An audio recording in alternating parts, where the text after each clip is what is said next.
going to do here tonight on this CB550 project is we got the cylinder head on.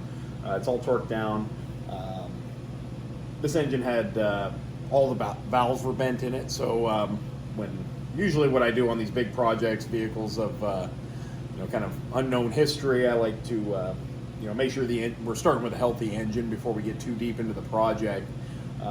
Unfortunately, with all the bent valves, we're unable to test engine health before we looked at this thing. So what we're going to do now, I got the head torqued on, we're going to do a cylinder leakage test. Excellent test you can do if you want to test if the rings are good, the valves are good, and all that. We just did the head, so we're pretty sure that the valves are going to be good there. So we really just want to check the rings right now with this. So basically what we're going to do, what this test does, is it puts air inside the cylinder with the valves closed, and we're going to test for leakage. It's going to tell us how much of the air going into that cylinder that we're going to pump in there is missing. And if it's excessive, we'll know that something's wrong. So basically, here's the tool. Basically a metered gauge set here. So what you got, this is the PSI of the air pressure going in when we hook it up to the airline. This is going to be your cylinder leakage. All of these types of testers are going to work a little bit different as far as the fine-tuning of them, but the general instructions are going to be the same, whatever brand you have. This one happens to be a Pioneer. I've had this one for quite a while.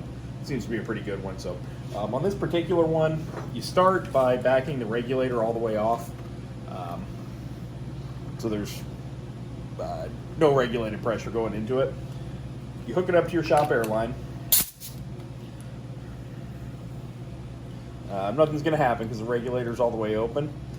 On this one, we start tightening the regulator, and we're going to watch this gauge here, and we're going to get it as close to the zero as possible. So this is kind of your calibration step. So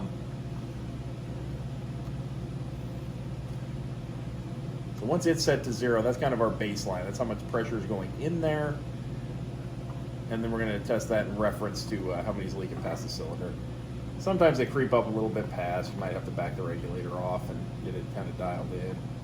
I find on these it helps to kind of creep up on it. So don't twist it down real fast because the gauge kind of reacts pretty slow. So that gauge is ready to use. The next thing you do, the next piece of this thing, it looks a lot like a compression tester fitting. This is actually one I had to rob out of my compression tester because I didn't have the right adapter in the box to go into these 12 millimeter spark plug tubes. But all you do on this, you just thread it down, thread it into the spark plug hole. It doesn't need to be insanely tight, but you want it to make a seal around there because any air leakage that gets past there is going to kind of skew the results of your test. So they're sealed with rubber O-rings. Pretty good sealing, so I just go down there about as tight as you can get it with your fingers pretty easily. You don't have to get too wild with it. And then we're good to go. Just check your gauge, make sure you're still at zero. We are. Oh, lost something off the bench over there. And then you're going to hook this line into this fitting, and we're going to see how far we get off of the 0% leakage here.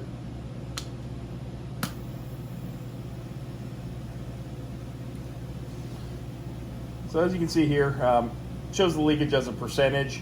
I did this one earlier, it was showing 20%, now we're up to somewhere in the 30% range, so something changed a little bit, either the way I had the tester calibrated or something's leaking past something else, but overall that's pretty decent. We'll accept that. What you're looking more for than a correct number, this one shows that anywhere from in that 20 to 40% range is an acceptable test. More what you're looking for on this particular test is the difference between cylinders. So you're going to test each of your cylinders and just see how different they are.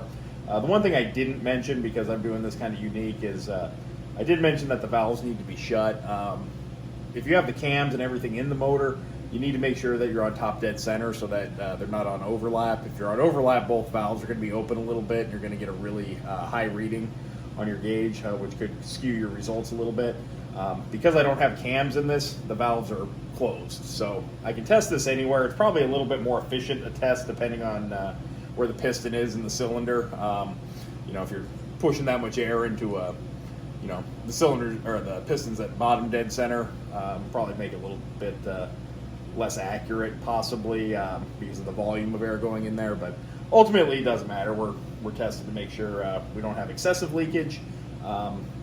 And that they're fairly even across all 4 cylinders in this case.